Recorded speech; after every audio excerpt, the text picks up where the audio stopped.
J'ai commencé le judo à 11 ans en Corse, donc à Porto Vecchio. Chez les filles, j'étais la plus jeune médaillée olympique du judo français. Jusqu'à Chez les aujourd'hui? filles. Oui. J'ai déjà été emmenée à faire des voyages avec le président en Côte d'Ivoire, donc tout ça part du sport. Aujourd'hui, sans le sport, je ne sais pas si j'aurais eu accès à tout ça. Et c'est un ascenseur social, le sport, de toute C'est façon. exactement ça. C'est- J'aimerais bien finir avec un titre de championne du monde. D'accord. C'est tous les points. C'est tous les ans. Tous les ans, c'est ça. Ça, c'est Ce serait une belle fin, on va dire. Comme ça, moi, après, j'y allais. Salut. Respect. Respect. Respect.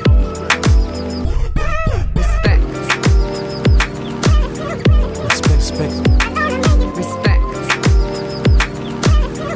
Respect. Respect. Respect. Respect. Respect. Respect. Respect. Respect. Yes! Là, c'est Priscilla, c'est elle. Bonjour. Là, Bonjour Priscilla, mais il y a longtemps, dis donc. Comment tu vas? Ça va et toi? Alors, championne de judo, championne d'Afrique au football, championne... Que championne? Comment tu vas? Ça va. Assieds-toi, on va se prendre un petit verre. T'es plus jus d'orange ou jus de pamplemousse? Jus d'orange, s'il te Tiens, plaît. c'est bizarre. Alors, hop, voilà. Alors, Parfait. Merci. t'étais par Mons et par Vaux, là? Ça fait combien de temps que t'es en France? Là, ça fait une semaine. Une semaine? Une semaine. T'étais au Japon? Ouais. Préparation? T'es en stage avec le club du PSG. Mhm. On prépare la Champions League. Du coup, on est resté bien 18 jours là-bas un peu. Déjà, sache que tout ce qui concerne le PSG ici, c'est friendly, si t'es dans la famille. Ok. Si tu es côté PSG, t'es gagné. Ok, parfait. Je m'étais fait mal au genou. Je m'étais Ça rompu fait 3 quoi ligaments. Ah ouais? Ouais. Et ça t'a gardé combien de temps, l'écart des... Depuis fin mai, de fin mai jusqu'à... Là, je suis en reprise, en fait. Le Japon, ça a été vraiment le moment où j'ai remis les pieds sur le tapis, où j'ai fait des combats, tout ça. Donc, Et les sensations? c'était bonne. C'est vrai? Un peu d'appréhension, mais ça s'en va. Ça s'estompe au fur et Ouais, à c'est mesure. normal avec le temps. Donc, t'es content d'être revenu. Et t'es prête ou pas? Ouais, c'est bon. Il y a de grandes chances que tu te prennes un Uchimata en pleine émission. On y va. Respect.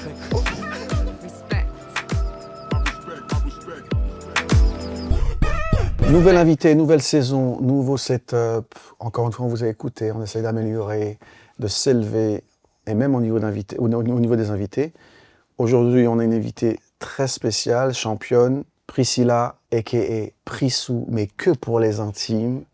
Priscilla, comment vas-tu? Ça va super. Et championne de judo, pour ceux qui ne savent, mais tout le monde sait. Tu vas bien? Ça va. Merci d'être venue. Avec plaisir. Tu fais partie de ceux, il y a des invités où, on se contacte, ça se fait, mais toi, ça fait un bout de temps qu'on se contacte et ça fait un bout de temps que ça doit se faire. Ça fait longtemps. Et donc, je suis content que tu sois là. Moi aussi, je suis contente. Magnifique. Donc, tu es une sportive, donc ça s'applique pas vraiment à toi, mais je crois que tu connais un peu le podcast? Un petit peu. Un oui. petit peu, ouais. Donc, tu vois, c'est vraiment basé sur l'individu. C'est pas du tout un outil promotionnel, c'est pas du tout...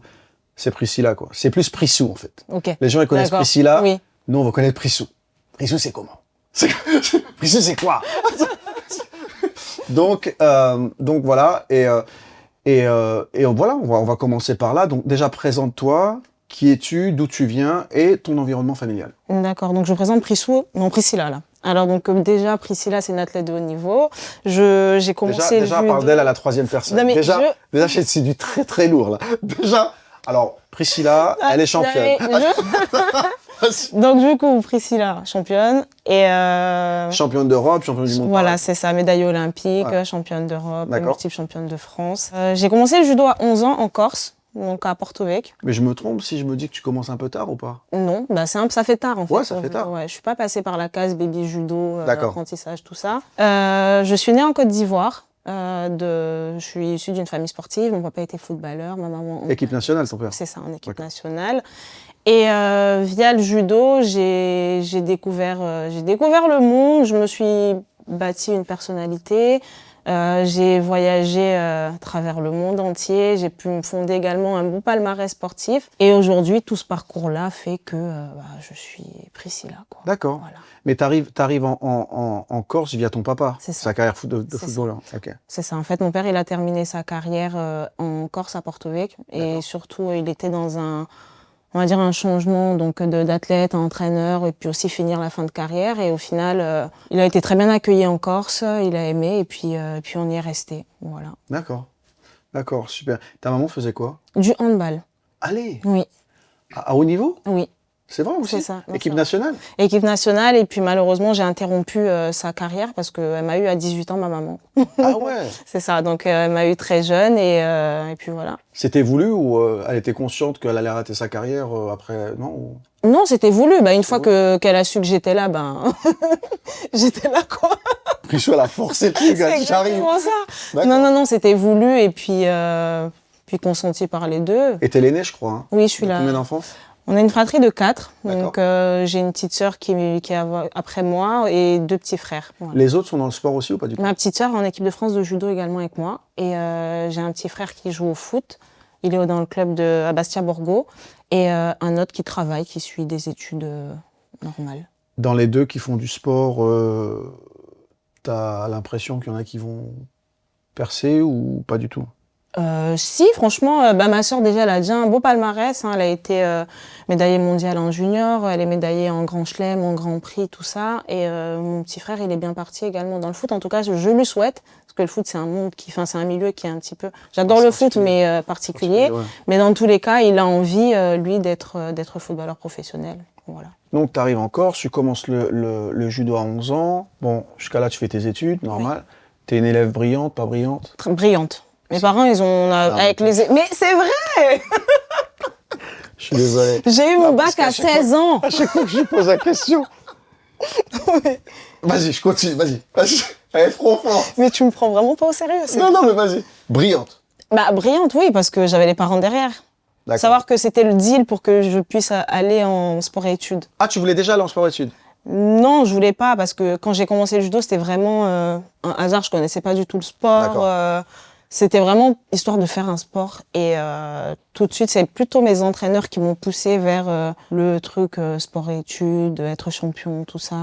T'as vu tout de suite, tu commences à 11 ans, à quel âge t'as commencé à voir que t'avais des prédispositions pour faire un truc sérieux? Concrètement, dès le début, j'avais des aptitudes. Je vais pas dire que j'étais forte, mais je gagnais en tout cas des compétitions. Et comme j'ai dit, c'est vraiment mes entraîneurs qui, tout le temps, me disaient « Ah, elle est forte, ah, nan, qui poussaient mes parents à me laisser, parce que j'étais sur une période d'essai, on va dire, et qui disaient à mes parents « Non, mais il faut que vous nous la laissiez au judo et tout », parce que je faisais du handball, en fait, je faisais les deux Tu jouais en pivot? parallèle. Ailier, Non, pivot pas du tout, ailier droit.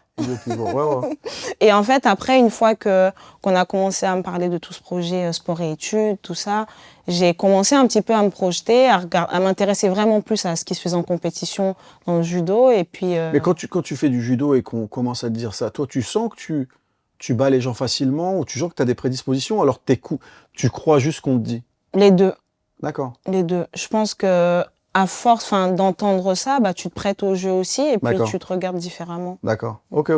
Très bien. Donc, du coup, tu vas en sport-études Oui, à 13 ans, et tu vas où? à Ajaccio. Ah, tu restes en Corse. Mm. Donc, t'étais une vraie Corse quelque part. Ah ouais. Donc, tu oui. restes en Corse. Ok. Combien de temps tu fais de sport-études? Je reste de la 3e à la terminale. T'intègres l'INSEP ou pas du tout là? Si, après. Juste après. Après, ouais, après mon parcours, après mon passage. Et c'est quoi le cursus pour quand tu es en sport-études, par exemple, en Corse, c'est quoi le cursus pour rejoindre l'INSEP? Tu demandes ou ils viennent vers toi? C'est comment? Non, en fait, on a un circuit de compétition nationale, on a des tournois D'accord. un petit peu partout en France, où il y a des entraîneurs nationaux qui se déplacent, et c'est surtout nous, via les championnats de France, qui sont très importants. Là, sur les championnats de France, on sait qu'il y a les entraîneurs nationaux, le DTN, les gens vraiment de la fédération. Si tu dois te faire remarquer au niveau national, c'est Voilà, là. c'est là. D'accord, ok. Et sur les stages aussi. Parce que Les stages aussi parce que des fois, sur un championnat de France, ça peut arriver de se louper, mais les entraîneurs arrivent quand même à détecter un potentiel, du coup, lors de ces regroupements nationaux en stage. D'accord. Toi, tu te fais remarquer quand? Sur les compétitions déjà, avant même d'arriver au championnat de France. Parce que j'arrive, je gagne des tournois labellisés, je suis sur tous les podiums quasiment. Donc après ça parle, donc entre les entraîneurs, elle est pas mal, la petite de Corse et tout ça, nan. Donc du coup après, quand tu arrives au championnat de France, tout le monde a un petit peu l'œil sur toi, et ils attendent que tu prouves pour pouvoir ensuite discuter avec ton prof. Et à quel moment on te contacte pour dire l'INSEP? On va dire quand j'avais 15 ans, j'avais déjà moi-même envie Ça va vite, quoi, ok. Oui, ça va super vite au judo, parce qu'on est encadré vraiment très très jeune. On va dire, on est façonné pour justement aller à l'INSEP après. Donc dès 15 ans, j'avais déjà en tête, on va dire, de quitter Lille et d'aller vraiment vers le plus haut niveau. Parce qu'encore, c'est juste un pôle espoir. Ensuite, après les pôles espoirs, on a les pôles France. Donc, il y avait 4 pôles France en France. Donc, le plus proche de chez moi, c'était à Marseille. Mais moi, je voulais pas aller en pôle France. Donc, dès le début, j'ai dit à mon entraîneur qu'il leur dise que moi, je vais aller à l'INSEP. Voilà. Non, mais c'est bien.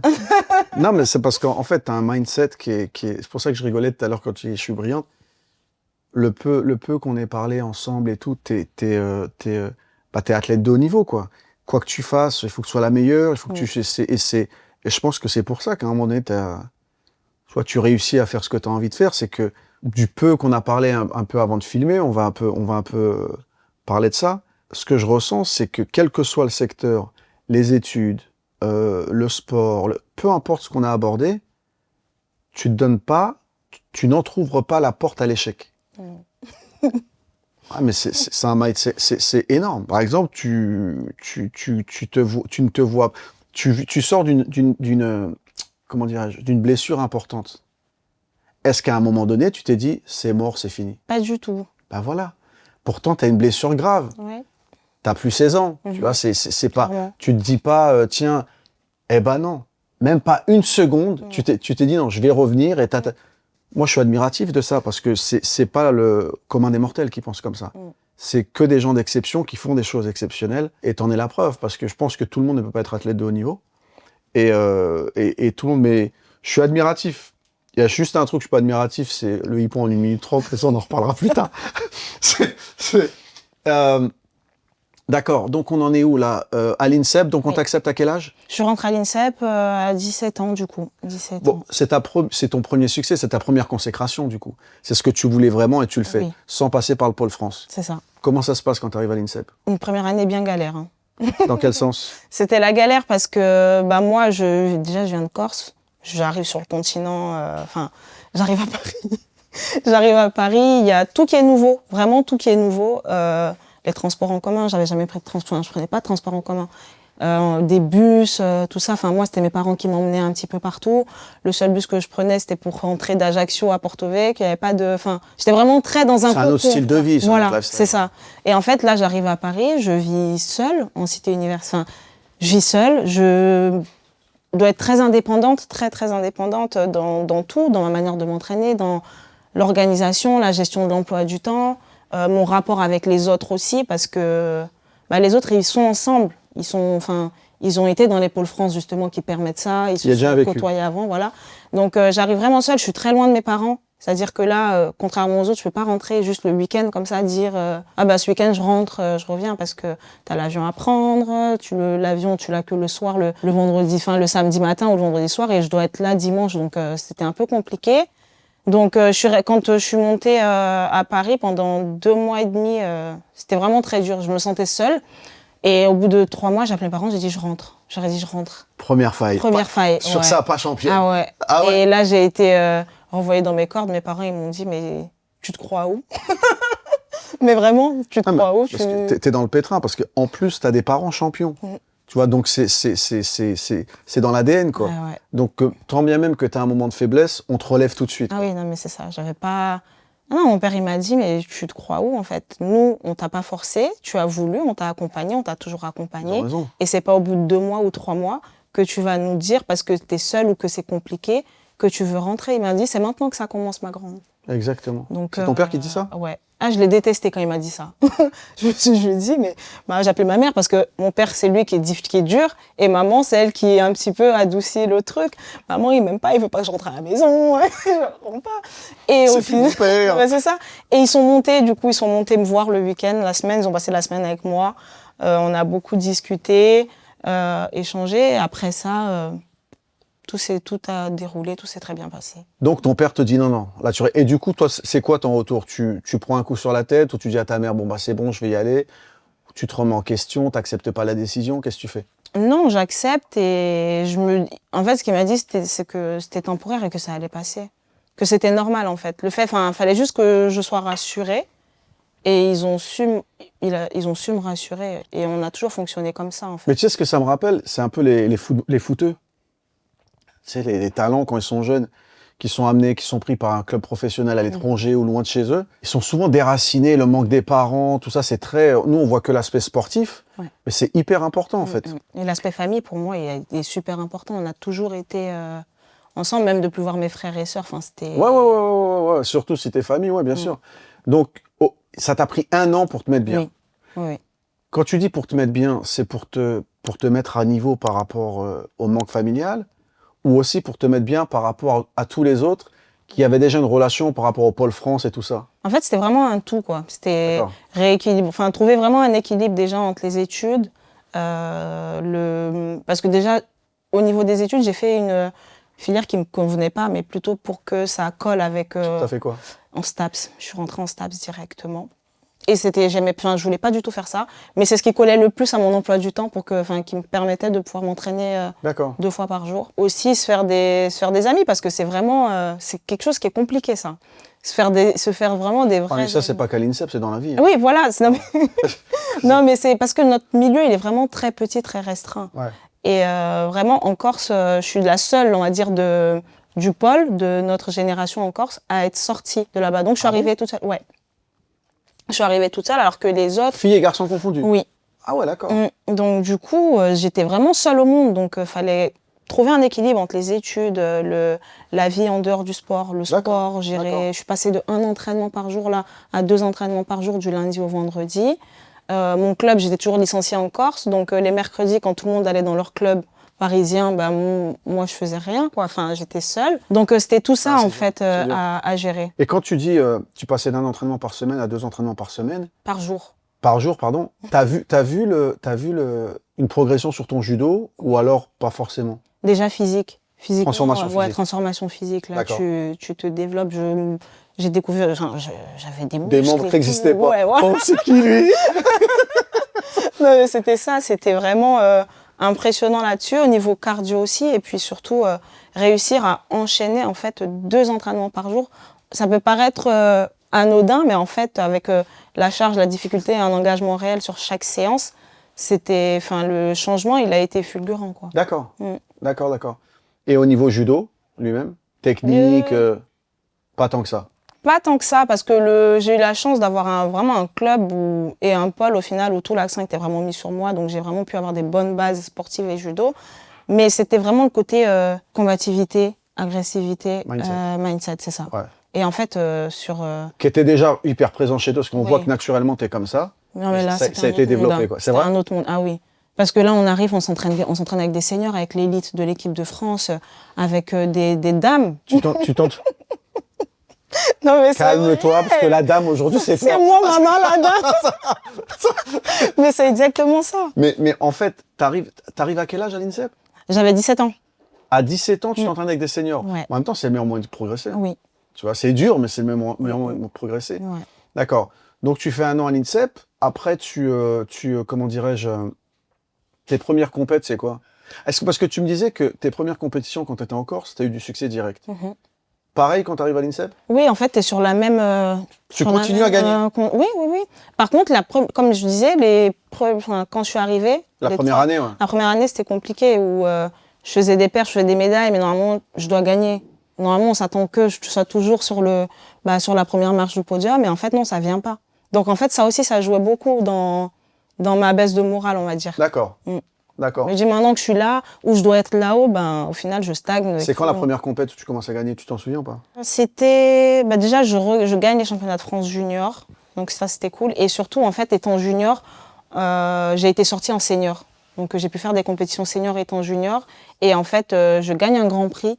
Et en fait, à partir de là, tout était... c'était reparti, quoi. D'accord. Et ton premier gros titre, c'est quand? Ça a été ma victoire en Grand Prix senior. C'était vraiment... Je pense que ça a été le tremplin. C'était en Chine, à Qingdao. D'accord. Ils s'attendaient à ce que tu gagnes ou pas du tout? Je sais pas, c'est une bonne question. Ils s'attendaient à ce que je fasse quelque chose de bien. Mais quand je dis ils, t'es favorite, tu vois... J'étais pas du tout favorite. Hein. Voilà, J'étais junior. Donc, tu gagnes en senior, t'es junior? Oui. Ah ouais, quand même. Ouais, donc que je gagne, non, mais je pouvais faire un truc bien. Et au final, j'ai gagné. Et je pense que c'est ce qui a été le tremplin après. Donc c'est quand? Parce que, alors, t'es médaillée olympique, t'es championne d'Europe, t'es championne du monde par équipe. C'est quoi le premier de ces gros titres qui arrive? C'est celui de médaille olympique. Je suis médaille olympique avant tout ça. Hein. T'es sérieuse? Ouais. Ah, c'est chaud. T'as quel âge quand t'es médaillée olympique? J'avais 20 ans, 19-20 ans, un truc comme ça. 19-20 ans, t'es Ouais. médaillée olympique. Ouais. Chez les filles, j'étais la plus jeune médaillée olympique du judo français. Jusqu'à Chez les aujourd'hui? filles. Oui. C'est pour ça que t'es là. Je crois Et pas. je suis encore là en plus. Et tu continues. T'as des objectifs aujourd'hui en termes de judo, à l'âge que t'as? Bah, t'as encore quelques années, mais tu vois, c'est quoi tes objectifs en fait? Bah, c'est de gagner un maximum de grands chelems, de T'as- grands prix. T'as pas un titre en particulier? Tu vois, il y en a qui se mettent les Jeux Olympiques en objectif, les championnats du monde, le tournoi de Paris. Enfin, je sais pas, t'as rien en tête. Bah, j'aimerais bien finir avec un titre de championne du monde. D'accord. Voilà. C'est tous les combien? C'est tous les ans. Tous les ans, c'est ça. Ça, Ce serait une belle fin, on va dire. Comme ça, moi, après, j'y allais. Salut. l'année prochaine, c'est où? Je sais pas. Je sais pas. Ah ouais, c'est vachement un objectif. En fait. Non, mais ça allait, mais le lieu, peu importe le lieu, en fait. Non, non, mais c'est clair. Non, mais c'est bien. Enfin, moi, je suis impressionné par ton mindset, quoi. T'es très, très forte. Encore une fois, pour t'entendre parler là et ce qu'on se disait en off, et c'est limite, j'aime le côté, il n'y a pas d'échec, en fait. Ça n'existe pas, en fait. Et je pense qu'il n'y a qu'un athlète de haut niveau qui peut être comme ça, parce que le commun des mortels, comme je disais tout à l'heure, on essaye, mais on se donne toujours un peu, ouah, si ça va pas, bon, on réessayera, quoi. Mais toi, c'est impressionnant. Hein. Toi, c'est ton quotidien. Ouais. Mais pour nous, tu vois, l'entendre et l'analyser comme ça, c'est vraiment particulier. Bon, je connais un peu le milieu, voilà, mais c'est très particulier. À part le judo, t'as des enfants? Non, t'as pas Non. Non, t'as pas d'enfants. En tant qu'athlète, c'est quelque chose que t'as envie d'avoir, ou alors c'est pas une priorité? Pas étant athlète. C'est pas quelque chose. Mais en tant que C'est pas femme, une bataille. En tant que femme, oui. En tout cas, en tant que femme, oui, je veux avoir une vie de famille, avoir des enfants, tout ça. Bien Mais sûr. une fois que j'aurai terminé ma carrière, j'avais pas envie d'être sur ce double. parce que projet-là. c'est toujours, je trouve que c'est toujours, et encore une fois, les femmes sont désavantagées par rapport à ça. En tant qu'athlète de haut niveau, il y a toujours un choix à faire. Oui. L'homme n'a pas de choix à faire, il fait sa Ouais, carrière, il c'est fait ça. sa vie. Et là, la femme, il y a toujours un truc, puis des fois ça peut pénaliser, des fois non, mais il y a une remise en question à se faire. Ouais. En tant que femme, il y a énormément de compromis, en fait, C'est ça. quand on décide d'être maman et athlète. C'est ça. Aujourd'hui, ça se démocratise un peu. Il y a beaucoup plus d'accompagnement et on essaie un petit peu d'aider les femmes et de leur faire comprendre que c'est possible. Après, c'est quelque chose qui reste vraiment très, très compliqué. On a au judo, on a Clarissa Agbenienou qui le fait, mais pour la côtoyer au quotidien, c'est vraiment C'est pas des facile. efforts surhumains, mais vraiment. C'est-à-dire Ouais. que le matin, ta journée commence, tu es déjà en train de bosser avec ton enfant, tu finis, tu dois aller t'entraîner, tu reviens. Enfin, il y a énormément de choses à gérer et c'est très, très dur. Et puis je suppose, alors je suis un petit 1, l'information du jour, je ne suis pas une femme, mais en plus je suppose que en tant que femme d'athlète de haut niveau, en tant que femme étant athlète de haut niveau, je te prends un exemple. Tu es tout en haut. Mhm. T'es champion du monde, t'es médaillé olympique. Si un jour tu te poses la question de l'enfant, t'as l'interrogation du retour au même niveau. Bien sûr, C'est bien sûr. un truc de ouf. Tu peux Ah tout oui. perdre ou tout gagner. Bien Quoi. sûr. Et en plus, même de penser à ce côté maman, c'est le summum parce que déjà, quand tu es dans ta carrière, tu te fais une blessure, on va dire, tu te fais les croisés. Tu sais que tu es chaud. out 7 mois, c'est compliqué. Ouais. Tu te poses déjà des questions. Même si tu peux maintenir un entraînement à côté développer d'autres choses, c'est compliqué. Là, tu te dis, pendant 9 mois, tu n'as pas d'entraînement, tu peux mettre des choses en place, mais c'est vraiment différent de ce que tu faisais avant. Ton corps, il change en tant que femme. Tout se transforme, tu perds tout. Et vraiment, tu pars du plus bas de l'échelle pour revenir et réessayer d'être dans Ça, je trouve que c'est trop en dur. tant qu'athlète. Bon, après, ça se retrouve dans le monde du travail aussi, mais athlète de niveau, c'est lié au physique. Exactement, Et mettre au monde un enfant, c'est lié au physique. bien sûr. Je trouve que c'est la plus grosse injustice. Ah ouais. Il peut rien, c'est comme ça, c'est la nature. C'est ça. Mais il y a des vraies interrogations, des vrais problèmes que l'homme ne rencontre pas Ouais. et que la femme se dit. Alors, on essaie de compenser, comme tu disais, en essayant d'équilibrer et de mettre au même niveau l'athlète homme et l'athlète femme. Mais il y a des réalités naturelles qui font Bien que, sûr. à un moment donné, tu peux pas. Bien sûr. Donc, là, c'est pour ça que je te posais la question, en fait. Et tu parlais justement, on parle d'équité par rapport aux hommes et l'accompagnement des femmes. Je crois savoir que toi, tu es impliqué dans ça, tu as été une association, tu as un truc. Tu nous en parles? Oui, j'ai une association donc, qui s'appelle HOPE et en fait, on intervient HOPE? vraiment, H-A-U-P-E. H-A-U-P-E. Oui. Et en fait, l'idée, c'est vraiment de travailler sur tout ce qui est insertion sociale par le sport. Parce qu'aujourd'hui, moi, j'ai bénéficié de ça, on va dire, entre guillemets, parce que le sport a été vraiment la porte ouverte à tout pour moi. Déjà, en tant que personne, j'étais une personne très timide, très dans mon coin, très effacée. Aujourd'hui, grâce au sport, avec les rencontres qu'on fait, avec le fait déjà de devoir s'exprimer face à une caméra, tu t'es obligé un petit peu de sortir, on va dire, de ton personnage de base. Et aujourd'hui, avec le sport, on n'a pas de limite, en fait. C'est pour ça que... Dans quel sens tu dis ça? Il n'y a pas de limite aujourd'hui. Si tu es préparé, tu es fort, tu as confiance en toi, tu as un entourage, tu peux franchir toutes les barrières. C'est-à-dire que moi, on va dire, petite fille née à Abidjan, à Yopougon, tu te retrouves en Corse, tu te retrouves à Paris, tu te retrouves aux Jeux Olympiques, tu serres la main des présidents. J'ai déjà été emmenée à faire des voyages avec le président en Côte d'Ivoire. Donc, tout ça, ça part du sport. Aujourd'hui, sans le sport, je ne sais pas si j'aurais eu accès à tout ça. Mais c'est un ascenseur social, le sport, de toute C'est façon. exactement ça. Il y a plein de... Oui, je suis d'accord C'est avec ça. toi. Donc l'idée, c'est vraiment auprès d'un public jeune, du coup, accompagner, aider au mieux et emmener en fait par le sport des idées, des conceptions, apprendre aux gens que c'est possible de rêver. Et moi, je le fais avec ce que je sais faire le mieux, le sport. Et aussi à côté, on développe aussi des actions pour tout ce qui est féminisation, accompagner les femmes, en fait, leur montrer aussi que en tant que femme, en fait, tout est possible aussi. Et c'est quoi la féminisation? La féminisation, c'est aujourd'hui, une femme peut être indépendante, une femme peut monter son business, une femme peut et a le droit de travailler, parce qu'aujourd'hui, c'est pas quelque chose d'universel, hein, entre guillemets, et voilà. Je sais ce que c'est que la féminisation. Je te pose la question parce que malheureusement, dans l'inconscient collectif, la féminisation, pour beaucoup, c'est être contre l'homme. Mais c'est pas ça du tout, en fait. Non. C'est l'émancipation de la femme dans son entité. Exactement. Et ça, c'est pas contre l'homme, c'est pas un combat contre l'homme, c'est juste l'évolution de la femme. C'est exactement ça. Je pense que c'était important de le préciser. Oui. Et tu fais ça en France, tu fais ça en Côte d'Ivoire, tu fais ça partout, c'est quoi? Entre la France et la Côte d'Ivoire, les deux. Donc en France aussi, tu accompagnes. Oui. D'accord. Mais ça se passe comment si demain il y a quelqu'un qui nous regarde et qui souhaite bénéficier de cet accompagnement, de ton expérience, comment ça se passe? En fait, là, on est au début de l'aventure. Hein. J'ai déjà fait plus d'événements en Côte d'Ivoire qu'en France, mais l'idée, nous, on est en train de monter vraiment une équipe qui aujourd'hui on est sur une conférence, entre guillemets, un échange d'expériences, un partage d'expériences et une action sportive à côté. Donc, dans un premier temps, on met tout le monde à l'aise, on fait du sport ensemble, on discute, on échange. Et en fait, en fonction de la demande, on va dire, du client, de la mairie, de l'école, peu importe, nous, on apportera notre expertise, on va dire, sur des points clés. Ça peut être la combativité, ça peut être la préparation à une échéance, faire face à l'échec, comment rebondir. Enfin, on a plein vraiment de points, en fait, à développer. C'est des choses qui sont en nous en tant qu'athlètes. Aujourd'hui, j'ai mon association, mais il y a des athlètes qui m'accompagnent, qui m'aident sur des événements. J'ai de la chance. Qui partagent. Voilà. Ouais, bien sûr. C'est ça, qui partagent les valeurs. Donc, c'est important, en fait, nous, via des échanges, via des discussions, via du sport, en fait, ce sont des moments de convivialité qui, à petite échelle, en fait, vont permettre aux autres de voir ou de se voir ou de rêver et de se dire, là, c'est possible. Alors, tant bien même que ce soit pour la féminisation et compagnie, l'accompagnement des femmes, il n'y a pas que les femmes qui peuvent vous aider. Ah non, bien sûr. Il y a aussi des hommes. Et si demain, des gens veulent t'aider, qui sont pas liés au sport, ça peut être un média, je sais pas, un artiste, n'importe quoi, un acteur. Comment ils font? Qu'est-ce qu'ils pourraient faire en partageant tes valeurs? Dire, tiens, Prissou, t'as vu, bien.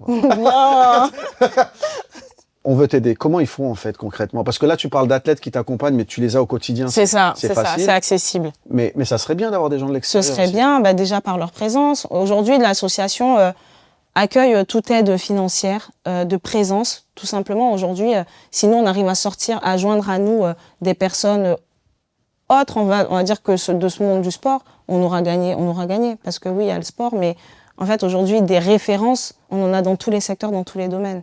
Donc, quelqu'un qui veut nous aider, qui dit je participe avec vous sur telle action, je vous accompagne sur tel événement, on a des ressources matérielles pour vous, pour tel public, est-ce qu'on peut se déplacer ensemble, apporter ça? Enfin, nous, on est ouvert vraiment à toute proposition. Ce qui vient, on peut, justement, avec les idées qui viennent, monter un projet autour de ça. Bon, En tout cas, moi, je partage, Ok. je supporte, et on va mettre tout en description pour pouvoir Cool. t'accompagner, t'aider, et surtout, s'il y a des gens qui sont intéressés, au moins être en direct avec toi. D'accord, super, merci. Il y a des questions récurrentes qu'on a dans cette émission. L'une d'entre elles, c'est quelle est ta relation au divin et à la spiritualité, au quotidien, dans ton boulot, dans ta vie personnelle, dans tout. Alors moi, je suis croyante, je suis chrétienne protestante.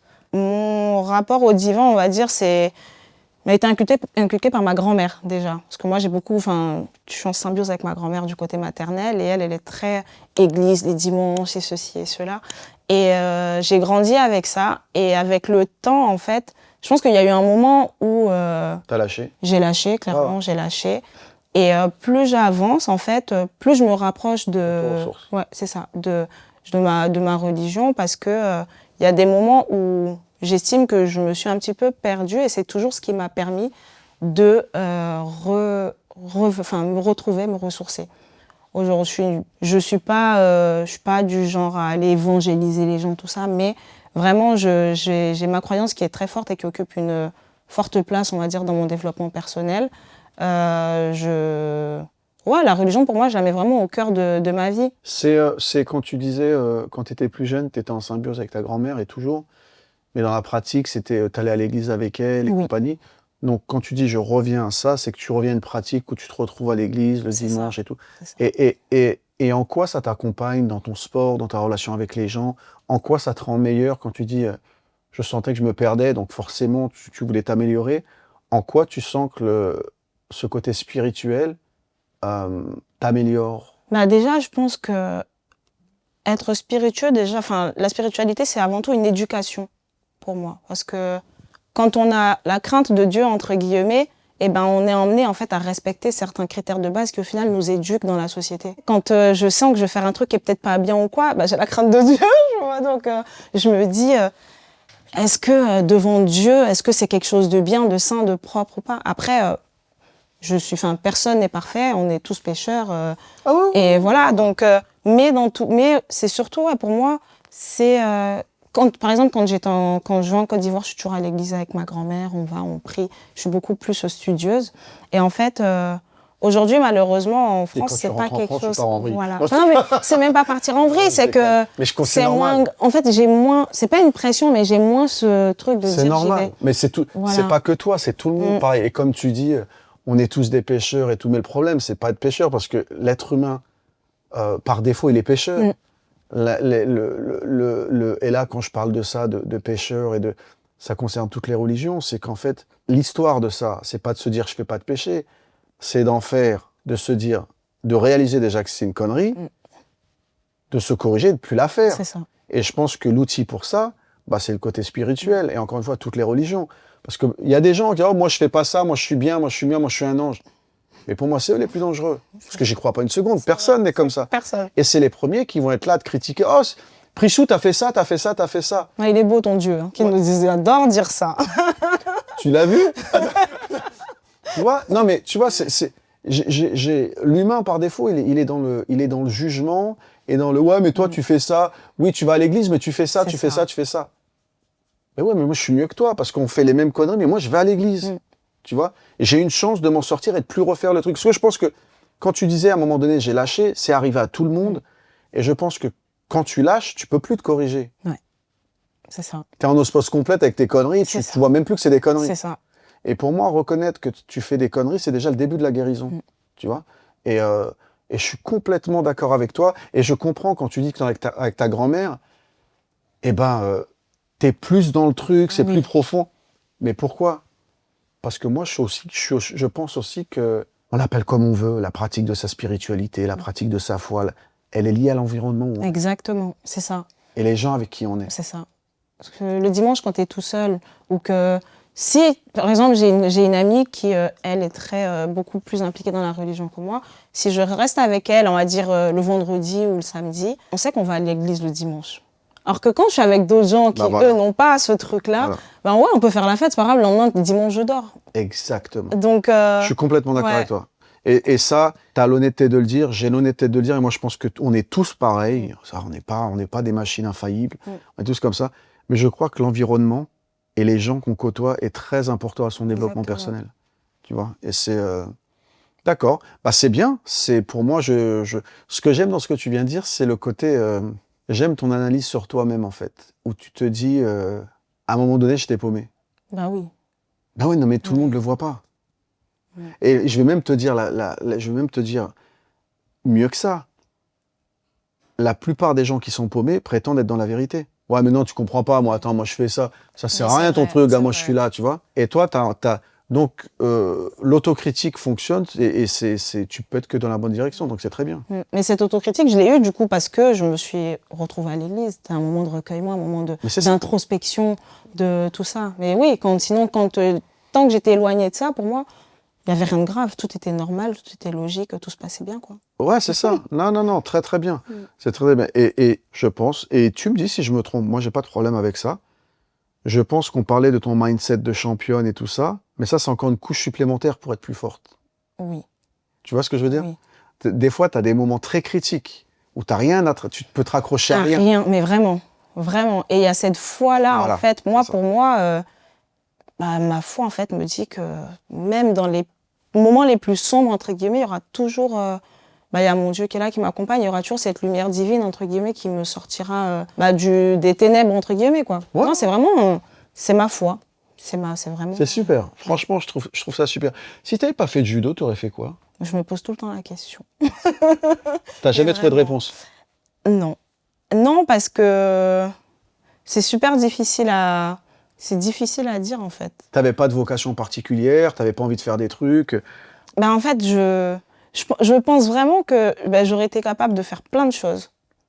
Parce que, une fois de plus, avec mes parents, c'est si tu fais quelque chose, tu le fais bien, tu dois... Autant à l'école, pareil, à l'école, des fois, il y a des trucs que j'aimais pas, j'avais la flemme, j'avais pas envie ou quoi. Mais j'avais tellement cette pression, entre guillemets, parentale du fait que, non, tu fais un truc, tu dois réussir, que, au final, je pense que si j'aurais aimé être avocate, voilà, ça c'est quelque chose, j'aurais aimé être avocate. Et si je m'étais lancée dans des études, je pense que j'aurais pas eu le choix de réussir, sinon, pas derrière. J'allais te le dire. Non, mais il n'y a pas derrière, mais il y a aussi... Mais je pense que ton état d'esprit dont on parlait, il est vachement lié à tes parents quand même. Oui, beaucoup. Tu vois, étant eux-mêmes sportifs de haut niveau, se donnant très peu de chance à l'échec, ils inculquent ça par défaut à leurs enfants. Et ce qui est marrant, c'est que vous êtes 4, sur les 4, il y en a 3 qui sont sportifs. Ouais. Donc, Oui. les chiens font pas des chats, quoi. Mm. Tu vois, donc, d'accord, donc avocate, ouais. Ouais, j'aurais bien aimé être avocate, ouais. Tu sais, moi, j'étais dans le monde de la musique, je connais des gens qui sont dans le monde du cinéma, je connais des gens qui sont dans le monde du sport. Et quand j'écoute les gens qui ne sont pas dans ce milieu et qui nous regardaient, ou qui nous regardent, qui te regardent, ils ont une vision un peu idyllique du milieu. Putain, c'est trop bien. Tu vois, c'est... Non, mais regarde, et puis, tu sais, ils voient des artistes sur scène. Oh, c'est trop cool, c'est une famille et Ouais. tout. C'est loin de ça. Oui, totalement. Et je voulais que tu nous parles un peu de cette vision. Est-ce que c'est pareil dans le sport? C'est pareil. Déjà, rien que les gens, ils ont un rapport. Enfin, le fait qu'on voyage, c'est un truc totalement bateau. Hein. Tu voyages tout le temps, c'est trop bien, tu fais le tour du monde et tout.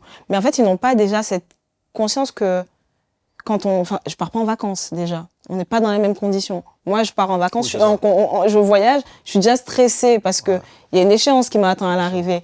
Au judo, on est dans un sport à catégorie de poids. Donc, tu voyages, tu es au Faut que ce soit régime. au poids. Ouais, Voilà, faut que ce soit au tu es au régime, tu as faim, tu dois faire tes valises. Ça devient pour moi, aujourd'hui, voyager, C'est tout, c'est du plaisir en fait. c'est plus du plaisir, en fait. Ça me fatigue. Tu es dans les valises tout le temps, le linge quand tu rentres, tout ce qu'il faut laver tout le temps. Ouais. C'est chiant.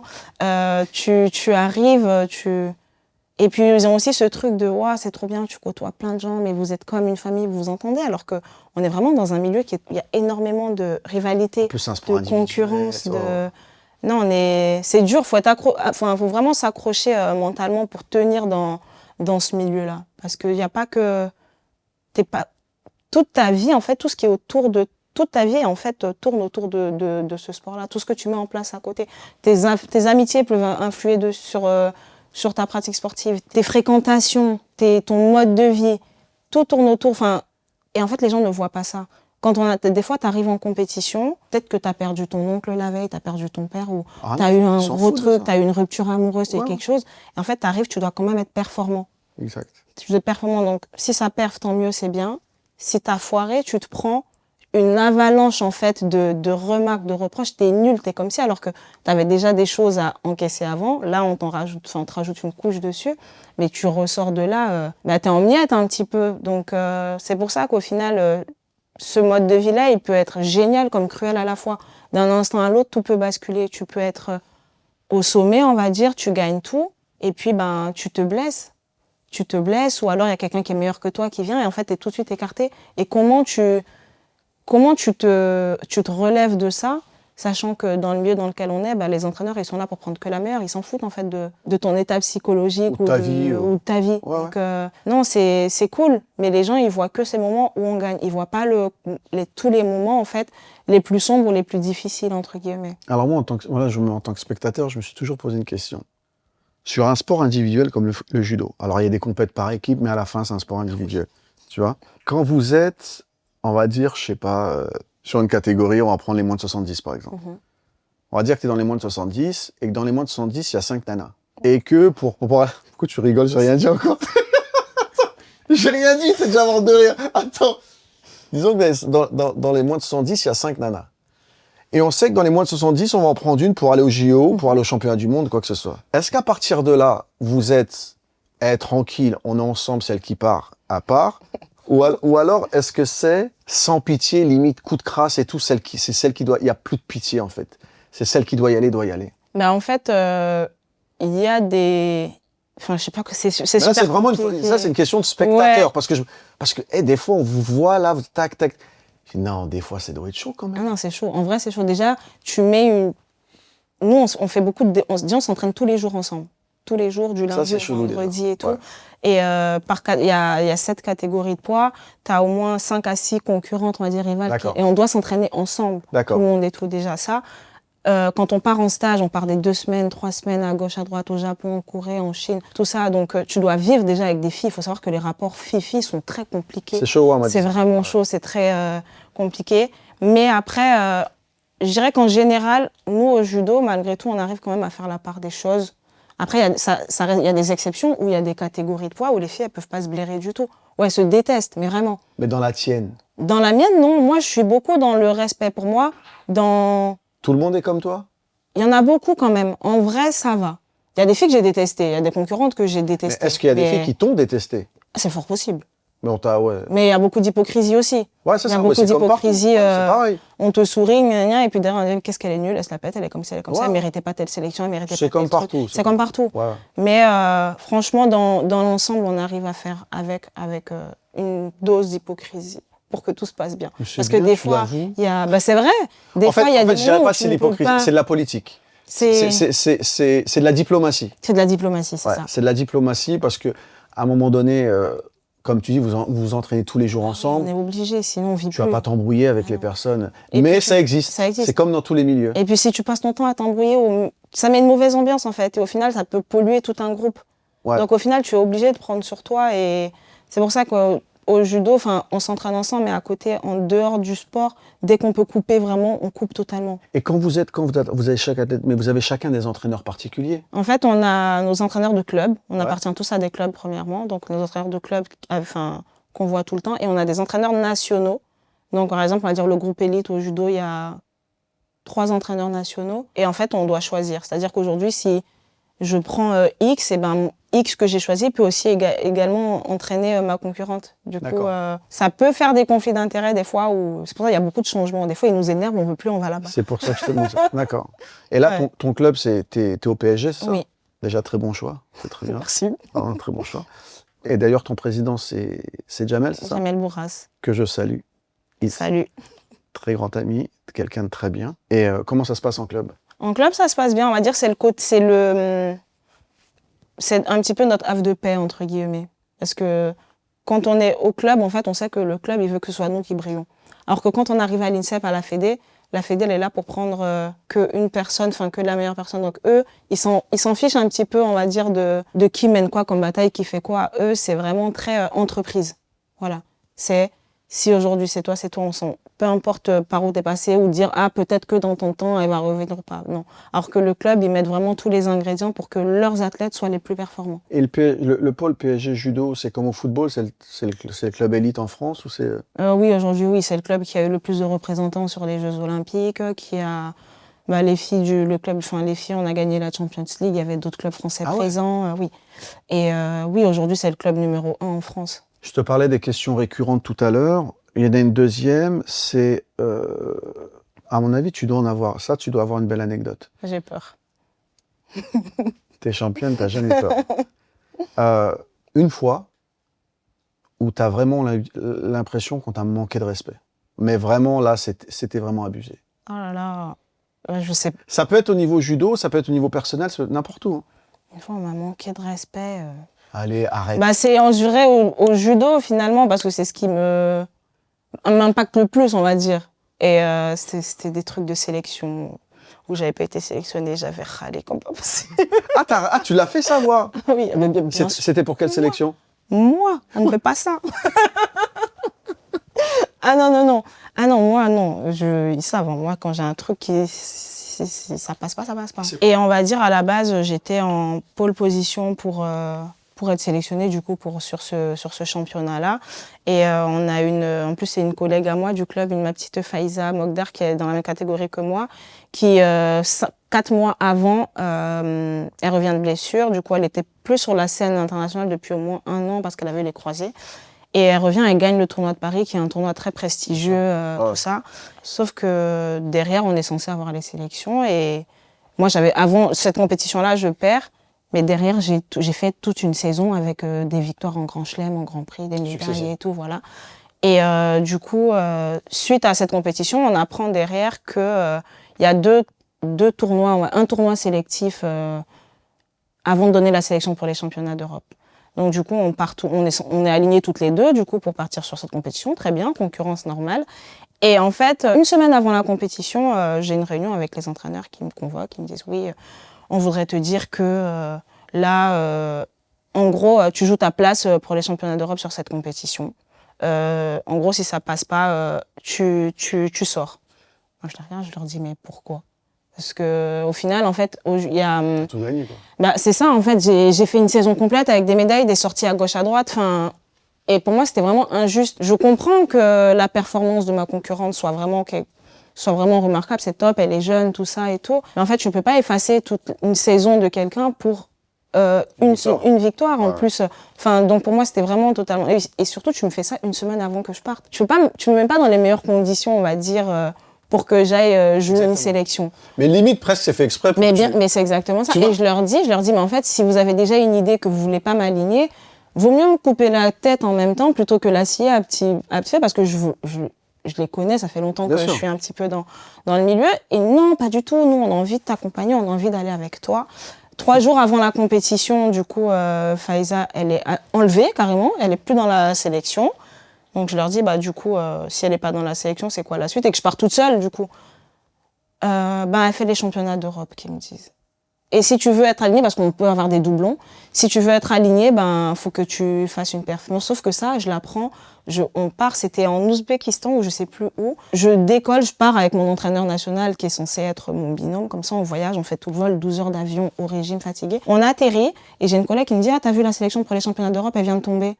Je dis « Bah non, je savais pas. » Et je regarde et là, je vois le nom de, du coup, Faizou qui est déjà aligné. Et ton sélectionneur national, il le savait? C'est ce que, du coup, je lui demande, je lui dis « Mais Ludo, c'est quoi ça ?» Ah là, lâchez le nom, Ludo. Pardon. Non, mais c'était tellement choquant, mais à vraiment. bout portant, c'est normal, nous, c'est toujours à bout portant. Non, mais c'est ça, Ludo. je lui dis, mais Ludo, qu'est-ce que c'est? Ludo n'était pas au courant, apparemment. C'était pas Tu le crois ou pas? Ah, sur le moment, non, il n'y a rien qui rentre dans ma tête. Ah oui, Je le crois pas. Et je suis là à l'aéroport, en plus, au milieu de tout le monde, les larmes qui ont envie de couler. Mais vraiment, j'étais en folie, j'étais chaud, j'étais vénère. Je pleurais, je me disais, mais tu vas pas pleurer devant les gens et tout, c'est mort et tout. Je me blinde dans ma tête. Et en fait, je pète un câble, je leur dis, je combats pas. Je suis en Ouzbékistan, je suis là avec ma bête et tout, je dis, je rentre, je combats plus, c'est mort. Ils disent, mais non, ils essaient de me raisonner et tout. Je dis, ah bon, tu veux me raisonner maintenant que le mal est fait, c'est mort et tout. J'appelle mes parents en pleurs, ils manquent de respect, c'est pas logique, c'est malsain de faire des choses comme ça et tout. Et en fait, je rentre et... tu combats pas? Non, je rentre pas, non mais je rentre à l'hôtel. je pouvais pas partir comme ça. Donc je vais à l'hôtel et en fait je continue à perdre mon poids et je me dis bon allez, je fais au moins le poids comme ça ils pourront pas me dire me le reprocher. Donc je fais le poids et après en fait une fois de plus pareil, je prie beaucoup. Je demande en fait j'ai fait cette prière en fait pour apaiser mon cœur entre guillemets et prendre la meilleure des décisions, m'aider pour que Bien sûr. voilà, avoir vraiment l'esprit sain, on va dire le plus neutre possible pour savoir ce qui est bon ou pas parce que d'un côté je me dis en fait si tu te bats pas tu les laisses gagner mais en fait si tu le fais quand même ça veut dire que tu leur donnes raison. Enfin je savais pas quoi faire et en fait mes parents pareil toujours non tu dois aller te battre tout tu vas leur montrer et en fait je fais la compétition le matin de la compétition avant mon premier combat j'étais encore en train de pleurer tellement que j'étais triste en fait de la situation et pour moi c'était vraiment un manque de respect et je ne supporte pas le manque de respect pourtant je comprends enfin mais vraiment C'est pour ça que t'es là. j'accepte la concurrence j'accepte que ce soit dur ou pas mais en fait quand tu manques de respect c'est quelque chose qui a vraiment du mal à passer pour moi. Bien sûr. Et en fait, je fais la compétition et je gagne. Je fais la meilleure compétition en plus de l'année et tout. Et du coup, ils m'appellent. Ah, félicitations, tout ça et tout. Enfin, ils essaient de m'appeler une fois, deux fois, trois fois. Je réponds pas à personne parce que pour moi, dans la mesure où j'ai gagné, je sais que j'ai d'office mon ticket pour les championnats d'Europe. Ah, là, ils avaient plus rien à dire. Non, non. Oh, c'est dur ça. Non, ils avaient rien à dire. Donc, à part m'appeler et me dire félicitations, t'es sélectionné. Donc, du coup, j'avais rien à faire de leurs appels en fait. Ouais, toi. Donc, voilà. Et après, du coup, ils t'ont parlé, Ils ont essayé, mais j'ai coupé court à tout en fait. Prissou à l'hardcore. Hein. Ah ouais, non, ça. Ah. Je suis vraiment tête dure. Je viens de Corse aussi en même temps. Donc, Ouais, non, mais c'est surtout là, c'est à un moment donné, tu sais, le respect de l'individu, ça passe avant tout. c'est ça. Et en plus, toi, tu te représentes toi en tant qu'individu, mais tu représentes le pays. C'est ça. C'est-à-dire qu'à un moment donné, tu peux pas. Mais j'ai l'impression, après, je peux me tromper. Alors, les gens qui voudront juger jugeront, mais je m'en fous un peu. J'ai l'impression que le judo, c'est à l'image de la société. Il y a beaucoup de politique aussi dans les décisions prises. Oui. Et il y a beaucoup de non-sens. Et il y a beaucoup de copinage, de favoritisme. Je me trompe quand je dis ça? Non, c'est clairement ça. Après, que tout ça intervienne, c'est logique. Parce que C'est malgré pareil. tout, dans le Ouais, monde du c'est sport, pareil. tu as de l'argent, tu as des enjeux, tu as énormément de choses qui rentrent Ouais. en jeu. Mais en fait, moi, je parle de la logique où, dans la mesure où nous, on fait un sport de combat, où vous, en tant qu'institution, vous nous apprenez justement à aller au combat, que seule la victoire compte, quand tu te dépouilles, tout ça.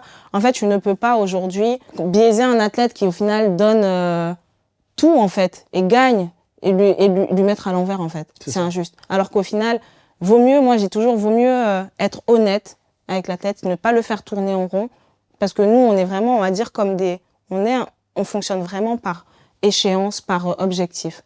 Donc aujourd'hui, moi, je préfère que tu me dises, écoute, 6 mois, on compte partir avec une autre personne là, mais voilà, on te propose ça, on a ça. Mais au moins, tout est carré. Parce qu'on a conscience de la concurrence, on a conscience que l'équipe de France est forte, on a conscience de tout ça.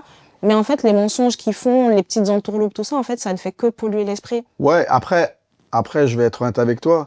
On peut pas cracher sur le judo comme ça parce que c'est partout pareil. C'est partout pareil. C'est pas... Dans le monde du sport, c'est ça, en fait. Le sport, c'est ça. Les médias, c'est ça. C'est ça. La musique, c'est ça. Le cinéma, c'est ça. Le monde de l'emploi, c'est C'est ça. exactement ça. Donc, on peut pas... le judo, c'est partout pareil. Oui. Et puis après, ce volet-là, ça reste vraiment le volet haut niveau. Hein, et c'est pas... Ce sont des entraîneurs, donc des salariés de la fédération qui prennent ces décisions-là. Bien sûr. Donc c'est pas peut-être. Et puis c'est un comité. Il y a des personnes. Enfin, il y a différents individus qui prennent ces choix-là. Donc aujourd'hui, je ne remets pas tout sur le dos de la fédé. Mais en fait, c'est le milieu du sport qui est comme ça. C'est-à-dire qu'aujourd'hui, il n'y a pas que ce que tu produis là. Tu as aussi une image, tu as des clubs derrière toi, tu as des sponsors derrière toi. Les gens nous voient, nous, en tant qu'individus en kimono sur un tapis, mais en fait, derrière nous, il y a énormément de choses. C'est ça. Ouais, c'est ça. Non, ben putain, c'est quand même... ce dont on parlait tout à l'heure, c'est partout pareil. Ouais. Les coulisses, quand tu vois d'un métier, les gens, ils sont là, c'est super, comme tu dis, oh, tu voyages. Mais quand je voyage, c'est que c'est galère, en fait. Il n'y a pas de vacances, c'est le poids, c'est la diète, c'est l'énervement, c'est le souci de la performance, c'est tout ça. Donc, ben c'est bien qu'on découvre un peu ce côté de toi aussi. Est-ce qu'il y a un sujet que tu voulais évoquer, qu'on n'a pas évoqué, un truc qui te tient à cœur? Moi, je suis ouvert, juste tu ne demandes pas d'oseille, mais c'est tout. Sinon, tu peux demander ce que tu veux. Alors là... On a parlé de plein de choses. Plein de choses, Je t'ai raconté ma vie, là. Pourtant, je parle pas comme ça aux gens. Hein. C'est vrai? Ah, mais ne me menace pas comme ça, moi je t'explique, il n'y a pas de galère. Ah, m'a montré du doigt, je fais, ça va finir en kimono, cette histoire. Non, mais écoute, de toute façon, il faut que tu te dises un truc. Et je pense que si tu parles pas comme ça aux gens et que tu l'as fait là, tu as compris ici, il n'y a pas de piège, c'est bienveillant. Ouais. Et que s'il y a des choses que t'as pas envie que ça soit dit, bon, on les enlèvera. C'est aussi simple que ça. Tu vois? Que j'ai dit. Donc voilà, non, mais c'est important que tu saches, il n'y a pas de... C'est bon esprit. Et c'est pour ça que, je le dis et je le répéterai tout le temps, la magie un peu de ce podcast et cette dynamique, c'est qu'en fait, les gens qui s'assoient ici, c'est pas des gens qui sont... demain, tu sors un film, t'es une star, on sait que tu vas faire 10 millions d'entrées. Je m'en fous de ça, en fait. La magie de ce podcast, c'est des gens à qui j'ai envie de parler. Parce que comme moi, je sais pas faire faux, si demain, j'ai rien à te dire, le podcast va durer 10 minutes. Non, mais tu comprends ce que je veux dire? Tandis que là, on est pris par le temps, mais on peut parler encore longtemps. Tu vois ce que je veux dire? Et moi, c'est ça le truc. Et si j'ai envie de te parler, forcément, il n'y a aucun intérêt à ce que je piège les gens parce que c'est pas... Et puis, j'ai aussi été à un moment donné à cette place-là et je sais ce que c'est d'être dans la retenue, de te dire pourquoi elle me pose cette question, est-ce qu'il y a un piège et tout. Ça va, quoi. Tu vois, ça va. Et c'est pour ça que je passe ça sur l'individu et pas sur la carrière parce qu'à un moment donné, je pense que l'individu est bien plus haut que ce qu'on peut faire. Ouais, je suis totalement d'accord. Tu vois? Et j'ai bien été content d'avoir insisté, pardon, parce que c'est vraiment à défaut d'emploi du temps, parce qu'on était d'accord depuis longtemps pour faire ça. Et j'ai bien été content d'attendre et d'insister parce que on n'a pas souvent accès à des athlètes comme toi. Alors, on a accès à des Teddy Riner et tout, mais c'est des sphères, tu vois? Ah oui. C'est des exceptions, ces athlètes-là, tu vois. Mais tu es quand même une athlète de haut niveau et c'est important de voir le quotidien et l'arrière-boutique de quelqu'un comme toi. Parce que, encore une fois, je pense que pour 90% des gens, un judoka ou une judoka, eh ben, c'est à la télé, c'est le temps d'un combat, et puis c'était super, et puis au revoir. C'est ça. C'est plus que ça. Et puis il y a un homme derrière, il y a une femme derrière, on parlait des difficultés des femmes. Tout ça, moi, je trouve que c'est super qu'on l'ait évoqué. Et puis que les gens découvrent ça. Bon, on n'a pas tout vu, mais comme tu as dit, on a quand même pas mal parlé. Oui, une bonne partie là en tout cas. Bonne partie. Eh bien écoute, moi j'étais ravi de faire ça. On a une tradition, c'est toujours la même, on la change pas, même avec Prissou. Tu regardes cette caméra, le mot de la fin, c'est pour toi. Là maintenant? Ah non, pas maintenant. On te donne minimum entre 25 et 45 minutes, tu réfléchis, on prend notre temps, t'amènes un autre café, après tu le fais. Non, maintenant c'est trop facile. Quand tu veux, prends le temps de toute façon, même si tu réfléchis, on va couper et puis on va remettre, donc prends le temps. Parce que si tu te loupes, on va te charrier jusqu'à la fin, je t'explique. Qu'est-ce que je vais dire? Qu'est-ce que je peux dire? Je vais faire très simple, très bateau. Hein. Vas-y. Bref, merci Kamal. Elle est trop forte. Non, merci à toi. Merci beaucoup, c'était vraiment un bon moment, c'est bien justement, enfin moi je suis adepte des podcasts et comme on a discuté avant, je t'ai dit j'avais regardé un petit peu et en fait ce que j'aime dans ton podcast, on va dire, c'est vraiment ce truc plein de sincérité, on s'est pas accordé avant, il n'y a pas eu de questions et tout. Je te dis pas qu'on va parler, je te dis rien. Non, et c'était très good vibe et très à l'aise, donc merci. Merci pour ton accueil, merci pour ce que tu nous offres au final et puis voilà. Ah bah c'est gentil, venant de toi, c'est très gentil et j'ai été ravi de te recevoir et nous, on a fini avec Prissou, mais il y en a un autre qui arrive et c'est toujours des artistes et des invités de qualité. Donc au prochain numéro, merci. Ciao.